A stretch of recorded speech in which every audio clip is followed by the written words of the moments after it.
Past week, through the investigation, on Monday, an arrest warrant was signed by a Palm Beach County judge charging Mr. Perez with first-degree murder and tampering with evidence.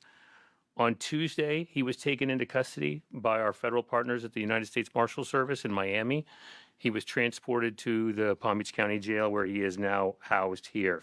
Now, getting access to Linda's phone had taken time, but once the investigators finally got in, everything started to shift. Right away, they noticed that she had the app downloaded called WhatsApp. And look, people use it for totally normal reasons, yes, but it also does have a little bit of a reputation for being used when people don't want certain conversations easily traced. I personally have the app because my son's whole class of all of the parents are in this app. And I think it's because some people don't have an iPhone, so it's easier to do it there. People sometimes use WhatsApp for international communication, but it does kind of have a little bit of a bad rap, just a little bit, okay? But, all to say, if you look on your spouse's phone right now and they have WhatsApp, I'm not trying to insinuate that they're a cheater, but maybe you want to look in there. No, I'm just kidding. I don't want to, go off on that and make, God, that's horrible. Yeah, definitely don't go looking in your partner's phone.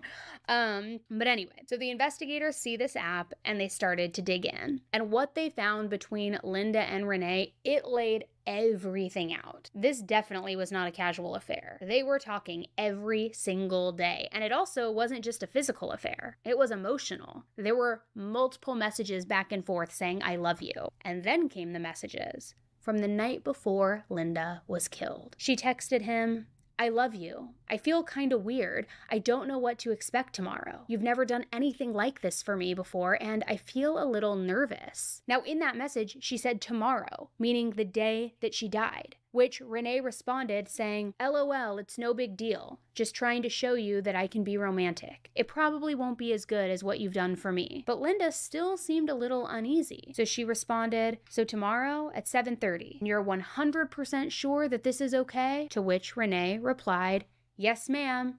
You got it.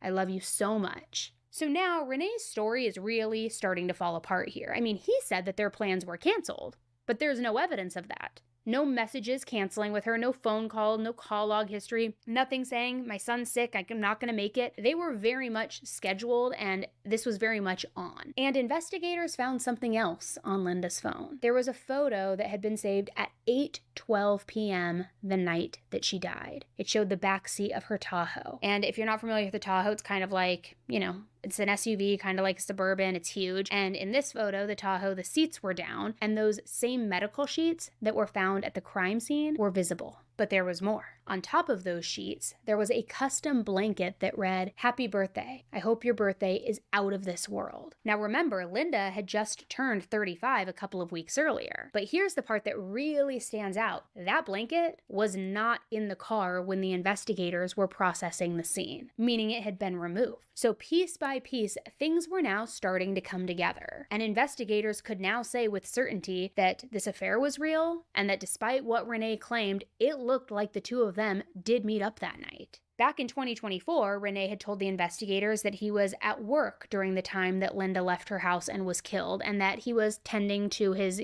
sick son, which that turned out to be partially true. He had been at work, but he left at 6:30 p.m. and didn't return back until 12:30 a.m. A pretty significant gap. I mean, what's going on in that 6-hour window? And also, during that time, his car's odometer showed that he drove about 20 miles, a distance that the investigators say perfectly matches a trip from his workplace to go meet Linda and then back again.